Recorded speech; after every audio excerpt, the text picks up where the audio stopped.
오늘 우리에게 주시는 하나님 말씀 고린도전서 3장 1절부터 7절까지 말씀입니다. 한 절씩 읽습니다.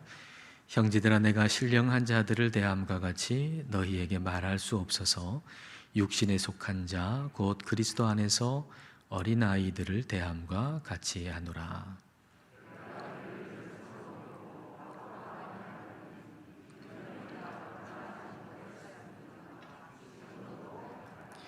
너희는 아직도 육신에 속한 자로다. 너희 가운데 시기와 분쟁이 있으니 어찌 육신에 속하여 사람을 따라 행함이 아니리요.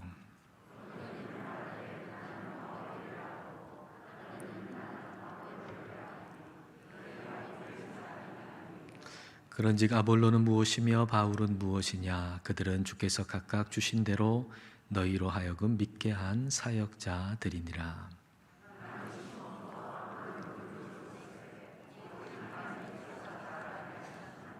함께 읽습니다. 그런즉 심는 이나 물 주는 이는 아무것도 아니로되 오직 자라게 하시는 이는 하나님 뿐이니라. 아멘. 지난 주일에 우리 고린도전서 2장 말씀을 함께 나눴고요. 또 오늘은 고린도전서 3장 말씀입니다. 근데 2장과 3장에 단어가 비슷하게 쓰여 있는데 의미는 좀 다릅니다. 그래서 정확한 이해를 위해서 용어 정리가 먼저 필요할 것 같습니다. 고린도전서 2장에서는 예수님을 믿는 자와 믿지 않는 자를 비교했는데요. 그 두 단어 2장 15절과 14절을 한번 보면 신령한 자, 여기서 신령한 자라고 하는 것은 예수님을 믿는 사람을 얘기합니다. 그리고 육에 속한 사람이라고 하는 것은 예수님을 믿지 않는 사람을 의미합니다. 근데 고린도전서 3장, 오늘 우리가 읽은 고린도전서 3장 말씀은 예수님을 믿는 사람 중에서 성숙한 사람과 그렇지 않은 사람을 비교하고 있습니다. 3장 1절 말씀을 여러분 보십시오. 형제들아, 내가 신령한 자들을 대함과 같이 너희에게 말할 수 없어서 육신에 속한 자 곧 그리스도 안에서 어린아이들을 대함과 같이 하노라. 여기서 신령한 자는 예수님을 믿는 성숙한 그리스도인을 얘기합니다. 또 육신에 속한 자라고 하는 것은 예수님을 믿지만 그러나 어린아이 같은 그런 신앙인을 이야기하는 것입니다. 자, 이 차이를 우리가 NIV 영어 성경을 보면 조금 더 명확하게 이해할 수 있는데요. 표를 하나 만들어 봤습니다. 자, 고린도전서 2장의 신령한 자는 the person with the spirit. 성령이 계신 사람, 성령님이 있는 사람. 그러니까 성령이 아니면은 우리가 예수님을 주님이라고 고백할 수 없잖아요. 성령님이 우리 안에 있어서 예수님을 주님이라고 고백하는 그리스도인들을 얘기하는 거죠. 또 2장에서 육에 속한 사람은 the person without the spirit. 성령이 없는 사람, 성령님이 없는 사람, 그러니까 예수님 믿지 않는 사람을 얘기하는 거예요.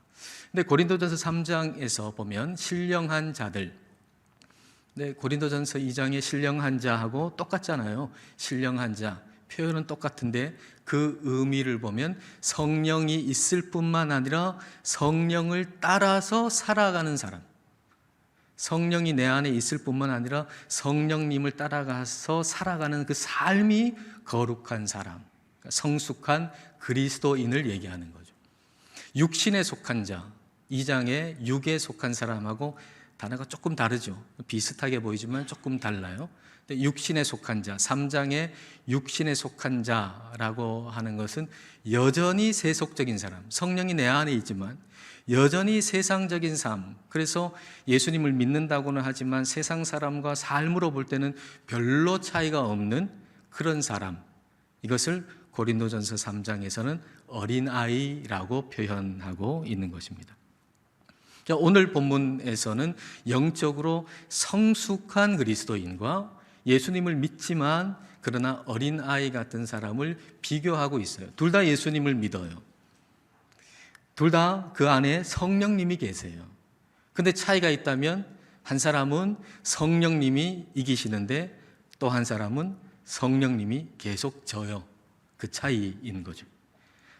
갈라디아서 5장 17절 말씀을 우리 다 같이 읽겠습니다. 육체의 소욕은 성령을 거스르고 성령은 육체를 거스르나니 이 둘이 서로 대적함으로 너희가 원하는 것을 하지 못하게 하려 함이니라. 예수님을 믿는 우리 안에는 성령님이 계심으로 말미암아서 하나의 싸움이 일어나는 거죠. 예전에 예수님을 믿지 않을 때에는 내 안에 성령님이 없으니까 이런 싸움이 없었는데 이제 성령님이 내 안에 오셔서 성령님과 내 육체적인 소욕의 이 싸움이 일어나는 것입니다. 이 싸움에서 성령님이 이기면 그것은 성숙한 그리스도인이라고 할 수가 있겠고요. 음행이나 탐욕이나 시기나 분쟁이나 분냄이나 이런 것과 같은 육체적인 어떤 소욕이 성령님을 이긴다고 하면 그 사람은 어린아이 같은 그리스도인이다 라고 말할 수가 있을 겁니다. 신분적으로는 온전한 자입니다마는 그러나 성숙하지 않은 것이죠.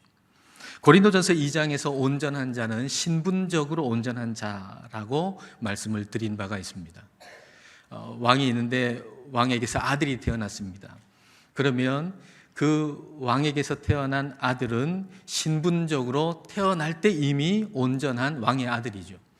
그가 왕의 아들로서 뭔가 대단한 업적을 남겨야만, 대단한 행동을 해야만 비로소 그때 왕의 아들이 되는 게 아니라 왕의 아들로 태어나는 순간 신분적으로는 온전한 왕의 아들입니다. 그러나 그렇다고 해가지고 그대로 있어도 된다라는 얘기는 결코 아니죠. 그 신분에 걸맞는 그런 수준이 되어야 합니다. 리더십도 배워야 하고요. 어려운 것도 배워야 하고요. 학문도 익히고 무술도 연마하고 그렇게 해야 하는 것이죠. 마찬가지로 우리는 예수님 안에서 하나님의 자녀로 태어났습니다. 우리가 대단히 고상하게 그렇게 살아가야만 그때 비로소 하나님의 자녀가 되는 것이 아니라 예수님 안에서 우리는 하나님의 자녀로 태어났습니다. 그러니까 신분적으로는 우리가 온전한 자인 거죠. 그렇다고 해가지고 그대로 있어도 되느냐? 그렇지 않습니다. 나는 예수님 믿으니까 난 하나님의 자녀야 그러면서 행동은 그냥 엉망으로 한다? 그래서 되는 것이 아니라 그 신분에 걸맞는 수준을 갖추어야 한다는 것입니다. 그 수준에 걸맞는 훈련을 받아야 하고요. 어려운 일도 배워야 하고 그리고 단단한 것도 소화해 내야 합니다.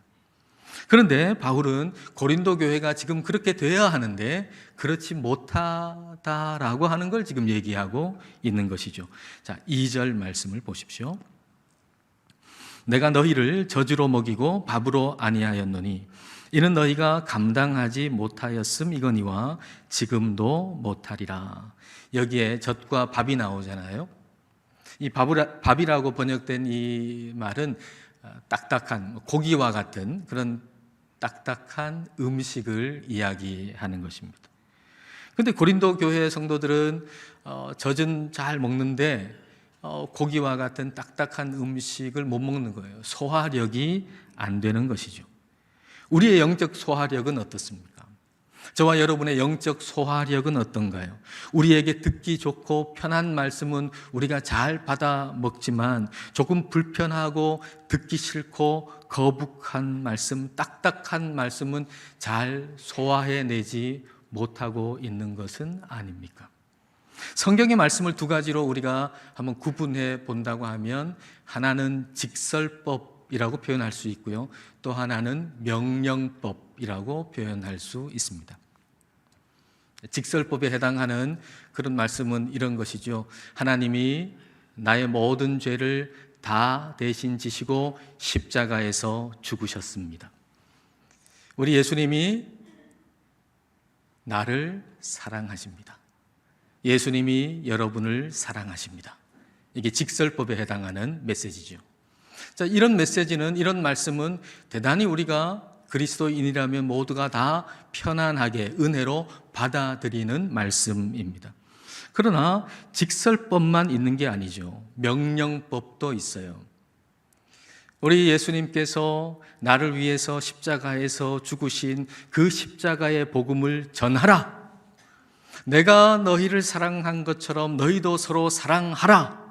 이게 명령법에 해당하는 메시지인 것이죠. 근데 이 명령법에 해당하는 메시지는 좀 부담이 되잖아요. 사실 이 직설법뿐만 아니라 명령법에 해당하는 하나님의 말씀도 은혜의 말씀이에요. 우리가 하나님의 자녀가 됐으니까 이 명령을 하시는 거지, 우리가 하나님의 자녀가 아니라면 이 명령을 왜 하겠습니까? 그러니까 이것도 은혜의 말씀입니다. 그리고 그렇게 명령하신 것은 그렇게 되도록 하시겠다는 약속이기 때문에 은혜의 말씀인 거죠. 근데 어린 아이는 그 은혜의 말씀을 은혜의 말씀으로 받지 못하고 그냥 의무로만 생각하기 때문에 부담을 느끼고 이 말씀을 소화해내지 못하는 것입니다. 고린도 교회가 그랬던 거예요. 그래서 바울은 고린도 교인들에게 아직도 밥으로 먹이지 못한다, 그렇게 얘기하고 있죠. 이 말씀도 받고 저 말씀도 받고 하나님의 말씀을 다 받아야 되는데 아직도 밥으로 먹일 수는 없을 정도로 이 영적인 소화력이 지금 상당히 병이 들었다, 그런 얘기가 되는 것입니다. 그래서 어린아이 상태로 있는 것이죠. 여러분, 오늘 우리의 믿음은 어떻습니까? 우리의 믿음은 자라고 있습니까? 우리의 믿음이 자라려면 직설법을 하나님의 은혜로 받아들일 뿐만 아니라 명령법도 하나님의 은혜로 받아들이고 순종해야 합니다. 말씀에 순종할 때 우리의 믿음이 자랍니다. 하나님께서 모세를 부르셨는데 모세가 확신이 없어요. 하나님이 나를 부르신다라고 하는 확신이 없어요. 그러니까 하나님께서 이게 증거다, 이게 내가 너를 부른 증거다라고 하시는 그 말씀이 뭔가요? 출애굽기 3장 11절 말씀을 보십시다. 모세가 하나님께 아뢰되 내가 누구이기에 바로에게 가며 이스라엘 자손을 애굽에서 인도하여 내리이까. 모세가 하나님의 부르심에 대해서 소극적이에요. 확신이 없어요. 그러니까 하나님께서 이게 내가 너를 불러낸 증거다라고 하시는 말씀이 그 다음 절에 나오는데, 그 다음 절 출애굽기 3장 12절 우리 다 같이 함께 읽습니다. 하나님이 이르시되 내가 반드시 너와 함께 있으리라. 내가 그 백성을 애굽에서 인도하여 낸 후에 너희가 이 산에서 하나님을 섬기리니 이것이 내가 너를 보낸 증거니라. 하나님께서 모세를 보낸 증거가 말이죠, 순종하기 전에 주어지는 게 아니라 순종한 다음에 주어지는 증거예요. 순종하고 나서 주어지는 증거. 아니, 순종하기 전에 어떤 증거를 딱 보여주시면 그거 가지고서 뭔가 하기가 쉽잖아요. 그런데 그게 아니고 순종한 다음에 보여주시는 증거가 있다는 그런 말씀 아닙니까? 하나님께서 이와 같이 우리에게도 좀 딱딱한 말씀을 주실 때가 있어요. 좀 쉽게 좀 할 수 있도록 하시면 참 좋겠는데 그렇지 아니하고 좀 딱딱한 말씀을 우리에게 주실 때가 있어요. 그럴 때 우리는 그 딱딱한 말씀을, 딱딱한 음식을 은혜의 말씀으로 받고 순종해야 돼요. 그럴 때 믿음이 자라요. 딱딱한 말씀을 주시는데 이건 딱딱하다고 계속 거부하면 우리의 믿음은 계속 제자리에 있을 수밖에 없는 것입니다. 딱딱한 음식을 하나님께서 주실 때 우리는 그것을 은혜의 말씀으로 받아야 합니다. 그리고 하나님이 그 음식을 주실 때 소화할 능력까지도 주신다고 하는 걸 우리가 생각하고 그것을 받으면, 순종하면 우리의 믿음은 그때 자라게 되는 것입니다. 하나님의 말씀이라면 그것이 직설법이 됐든지 아니면 명령법이 됐든지 우리는 이 두 가지를 꼭 붙들어야 합니다. 지난 주간에 기도원에 갔는데 기도원 뒤편에 있는 그 산길을 이렇게 올랐습니다. 그리고 내려오는 길에 조그만 벌레 한 마리가 바닥에 이렇게 기어가는 것이 눈에 들어왔습니다. 처음 보는 벌레여서 궁금하고 그래서 한번 툭 건드려 봤습니다. 그랬더니 그 벌레가 죽은 척을 딱 하더라고요. 움직이지 않고. 더 호기심이 발동해가지고 나뭇가지 하나 붙들고는 더 건드려 봤습니다. 더 건드려 봤더니 이번에는 자기 발을 딱 펴더니만 거기에 그 솔잎이 많이 떨어져 있었는데 그 떨어진 솔잎 갈비라 그러잖아요. 그 갈비 한 두세 개 꽉 붙들고는 미동도 하지 않고 그대로 꽉 붙들고 있더라고요. 이게 이상하게 제 마음에 감동이 되었습니다. 그래서 건드린 게 조금 미안해지더라고요. 건드려서 미안하다 사과하고 잘 살아라 복을 빌어주고 왔습니다. 그리고 그 다음에 이 벌레를 만난 다음에 하나님께 드린 기도가 더 간절했고 그리고 더 하나님께 집중이 되었습니다. 왜냐하면 제 마음속에 이렇게 솔잎 두세 개 꽉 붙들고 미동도 하지 않는 이 벌레가 내 마음에 감동이 되었다면 내가 십자가를 꼭 붙들고 있으면 하나님이 얼마나 감동하실까 이런 생각이 들었기 때문입니다. 여러분, 누가 여러분을 건드리시나요? 여러분 괴로우신가요? 여러분 죽을 것 같으신가요? 십자가를 꼭 붙드십시오. 십자가를 놓지 말고 여러분 마음속에 꼭 붙드십시오. 십자가를 통해 주시는 그 메시지 말씀, 내가 너를 위해 죽기까지 너를 사랑한다 하는 그 말씀. 그런데 그 말씀뿐인가요? 그 십자가를 통해 주시는 메시지가 그것뿐인가요? 또 하나 더 있잖아요. 내가 이처럼 너희를 사랑한 것처럼 서로 사랑하라고 하는 그 말씀. 이 두 가지의 말씀, 직설법과 명령법의 이 말씀, 십자가의 말씀을 꼭 붙들고 놓지 마십시오. 이게 성숙한 그리스도인입니다. 그런데 고린도 교회 성도들은 말이에요. 우리 주님이 나를 사랑하신다. 이 말씀은 달갑게 받고 좋아하는데 내가 너희를 사랑한 것처럼 서로 사랑하라. 이 말씀은 싫은 거예요. 부담이 되는 거예요. 그래서 그 결과 하나님의 자녀들인 공동체 교회 안에 시기와 분쟁이 일어나게 된 것입니다. 3절 말씀 보겠습니다. 너희는 아직도 육신에 속한 자로다. 너희 가운데 시기와 분쟁이 있으니 어찌 육신에 속하여 사람을 따라 행함이 아니리요. 고린도 교회 성도들이 성숙하지 않고 어린 아이여서 시기가 일어나고 분쟁이 일어났다는 것입니다. 더 큰 문제는 뭘까요? 성숙한 자라고 생각하는 어린 아이였다는 것입니다. 우리가 나는 어린 아이예요. 나는 더 성장해야 돼요. 더 자라야 돼요. 그렇게 생각한다면 그게 뭐가 문제겠습니까? 지금은 어린 아이이지만 더 자라야 한다는 걸 안다면 그 사람은 성숙한 방향으로 가게 될 것입니다.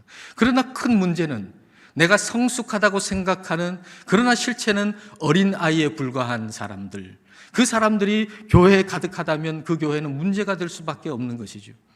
이미 나는 성숙하다고 생각하고 있으니 그 어떤 메시지가 그 어떤 말씀이 들어와도 그 말씀을 들을 준비가 되어 있지 않기 때문에 결코 성장할 수가 없는 것입니다. 우리는 아직 더 자라야 합니다. 우리는 더 순종해야 합니다. 우리는 더 하나님 중심이 되어야 합니다.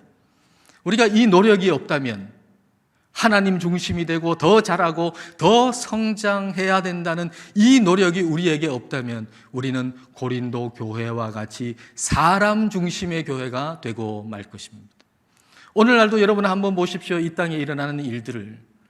교회의 모습이 어떤가요? 세상에 비치는 교회의 모습이 다 사람 중심이 되어 있어가지고 그 사람의 이름이 드높여져가지고 그래서 이 세상 가운데 하나님의 이름이 땅에 곤두박질 쳐 있는 그런 모습이 아닌가요? 사람 중심이 되면 이런 일이 일어날 수밖에 없는 것이죠. 4절 말씀 보겠습니다. 어떤 이는 말하되 나는 바울에게라 하고 다른 이는 나는 아볼로에게라 하니 너희가 육의 사람이 아니리요. 하나님 중심이 아닌 사람 중심이 된 교회, 사람의 이름만 있는 교회, 하나님의 이름이 없는 교회, 지금 이런 교회가 돼 있다는 거예요. 이렇게 되면 그 사람들이 높이는 사람 이름, 바울이 죽고 아볼로가 죽으면 그러면 바울을 따르고 아볼로를 따르던 사람, 그때는 믿음이 있는 것 같은데 그 사람들의 믿음도 역시 죽어버리고 말 것입니다. 피겨스케이팅의 김연아 선수가 한창 그 세계 무대에서 두각을 나타낼 때 많은 사람들이 김연아 선수를 좋아했고 피겨스케이팅을 좋아했습니다. 저희 집에도 유난히 김연아 선수를 좋아하는 사람이 한 사람 있었습니다. 그 경기를 빠짐없이 보고요, 응원하고요. 근데 지금은 피겨스케이팅에 대한 소식에 전혀 관심이 없습니다. 김연아 선수를 좋아했던 것이죠.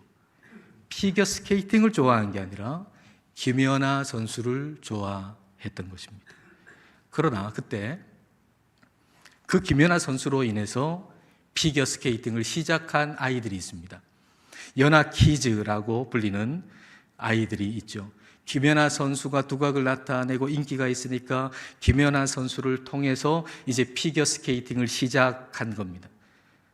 근데 그 아이들은 말이에요, 여전히 김연아 선수를 좋아하고 존경하겠지만 그들의 목적은 피겨스케이팅입니다. 김연아 선수를 통해서 피겨스케이팅이 목적이 됐고, 그리고 피겨스케이팅을 사랑하게 된 것이죠. 여러분, 우리가 그래야 합니다. 여러분이 그래야 합니다. 사역자를 통해서 하나님을 사랑하게 되어야 합니다. 하나님께서 세우신 사역자들 가운데 어떤 사역자를 조금 더 좋아할 수는 있습니다. 그러나 그 사역자를 좋아하는 것에 멈추어서는 안 됩니다. 그 사역자를 발판 삼아서 하나님께로 나아가야 됩니다. 그렇게 될 수 있다면, 여러분이 좋아하는 사역자를 통해서 하나님께로 나아갈 수 있다면, 여러분이 상대적으로 덜 좋아하는 사역자를 통해서도 하나님께 나아갈 수 있게 될 것입니다. 바울보다 아볼로의 설교 스타일을 더 좋아할 수 있겠죠. 고린도 교회 성도들이 바울보다는 아볼로의 설교 스타일이 난 더 좋아, 그리고 아볼로보다는 바울의 가르침의 방법이 나는 더 좋아, 그렇게 할 수도 있겠죠. 그러나 바울이든 아볼로든 그들을 통해서 하나님께 더 가까이 나아가는 것, 그것이 고린도 성도들의 목적이 되어야 한다라고 하는 것입니다. 그게 목적이 아니라면, 하나님께 더 가까이 나아가는 것 목적이 아니라면, 그러면 바울도 아볼로도 아무것도 아닌 거예요. 자, 5절 말씀을 보십시오. 그런즉 아볼로는 무엇이며 바울은 무엇이냐? 그들은 주께서 각각 주신 대로 너희로 하여금 믿게 한 사역자들이니라. 사역자라고 번역된 디아코노스라고 하는 단어는요, 식탁 옆에서 보조 역할 하는 사람이에요. 서빙하는 사람이에요. 그럼 식탁에 여러분이 둘러앉았어요. 그때 가장 중요한 게 뭔가요? 식탁에 올라오는 음식, 그 음식이 가장 중요한 거죠. 그 요리사가 가장 중요하죠. 근데 요리사는 안 보여요. 서빙하는 사람이 보이는 것이죠. 근데 바로 고린도 교회 성도들이 먹을 그 음식을 서빙하는 사람이 바로 바울이고 아볼로라고 하는 거죠. 서빙하는 일꾼들은 하나님이 요리하신 그 말씀을 잘 서빙하는 것, 그것이 중요한 일이고, 그리고 고린도 성도들은, 우리들은 중요한 게 뭔가요? 하나님의 그 말씀을, 그 음식을 잘 받아 먹는 것, 이것이 중요한 일인 것입니다. 근데 고린도 성도들이 사람들에게, 그러니까 고린도 성도들이 자신들에게 먹을 그 말씀을 주신 하나님이 아니라 서빙하는 그 사람이 좋고 나쁜 것에 신경을 쓰고 있는 거예요. 나 저 사람이 서빙하는 거 나 싫어. 나 이 사람이 서빙하는 건 좋아. 다 하나님이 요리하셔가지고 주신 것인데, 하나님이 이 사람을 통해서는 이 말씀을 주시고 저 사람을 통해서는 저 말씀을 주시는 건데, 근데 나는 바울이 서빙하는 음식은 나 싫어. 나는 아볼로가 서빙하는 음식은 나 싫어. 그렇게 골라 먹다 보니 건강이 나빠질 수밖에 없고 자라지 못했다라고 하는 것이죠. 그래서 성령님이 바울을 통해서 진짜 중요한 게 뭔지, 고린도 교회 성도들에게 진짜 중요한 게 뭔지 가르쳐 주시는 거예요. 자, 6절, 7절이 바로 그겁니다. 6절, 7절 말씀을 여러분 꼭 기억하시면 좋겠어요. 6절, 7절 함께 읽겠습니다. 나는 심었고 아볼로는 물을 주었으되 오직 하나님께서 자라나게 하셨나니 그런즉 심는 이나 물 주는 이는 아무것도 아니로되 오직 자라게 하시는 이는 하나님뿐이니라. 심는 이, 물 주는 이 아무것도 아니라고 하는 거예요. 자라게 하시는 분이 없다면 그게 무슨 소용이 있겠어요? 아무리 심어도 자라게 하시지 않는다면 무슨 소용이 있겠어요? 아무리 물 줘도 자라게 하시는 분이 없다면 무슨 소용이 있겠어요? 그러니까 자라게 하시는 하나님밖에 없다고, 하나님이 가장 중요하다고 지금 얘기하고 있는 겁니다. 바울과 아볼로가 하는 모든 일은 고린도 교회 성도들이 하나님만 바라볼 때 의미가 있는 거예요. 그렇지 않으면 아무 의미도 없어요. 저와 사역자들이 하는 모든 이 일은 여러분들이 하나님을 바라볼 때 의미가 있는 거예요. 여러분이 하나님을 바라보지 아니하면 이 모든 일은 아무 의미도 없고 아무 가치도 없는 거예요. 그러므로 아볼로파가 진짜 아볼로를 존경한다면, 바울파가 진짜 바울을 존경한다면, 그러면 누가 서빙하는 음식이라도 그것을 하나님의 말씀으로 잘 받아 먹고 하나님께만 영광을 돌리고 하나님께만 시선을 두라고 하는 것입니다. 여러분, 우리 모두 하나님만 바라보십시다. 그래서 우리가 더 자라고 더 성숙해질 수 있기를 축복합니다. 기도하겠습니다. 이 시간 기도하실 때 우리 자신이 젖만 먹고 밥은 소화시키지 못하는 어린아이가 아닌가 생각해 보십시다. 또는 성숙했다고 생각하는 어린아이는 아닌가 생각해 보십시다. 성령님께서 우리를 밝게 비추어 주셔서 이와 같은 모습을 발견하게 하시고 회개하고, 그래서 이제는 자라가고 성숙해가는 신앙인이 되기를 기도합시다. 내 마음에 드는 말씀만 받고 딱딱하고 불편한 말씀은 거부하는 것이 아니라 주님의 말씀이라면 그것이 직설법이든 명령법이든 잘 받아 먹을 수 있는 영적 소화력을 달라고 기도합시다. 이렇게 하나님만 바라보면서 주님 말씀을 잘 먹고 더 자라고 더 성숙해지기를 함께 기도하겠습니다.